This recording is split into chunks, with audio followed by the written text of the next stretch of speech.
नमस्कार मंडळी, जय महाराष्ट्र. श्रीशाला क्लास सोडून जवळच्याच गार्डनमधून एक फेरफटका मारून आली. घरी आल्यानंतर दारामध्ये रांगोळी काढण्याचा कार्यक्रम सुरू केला.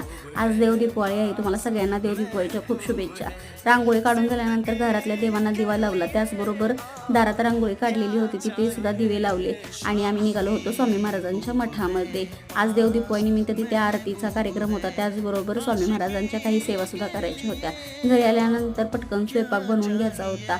नैवेद्य अर्पण करायचं होतं. मग काय, पहिल्या सीझनचा पहिला पावटा आपल्या घरी पोचलेला होता. तो सुद्धा गावावरून शेजाऱ्यांनी आणलेला.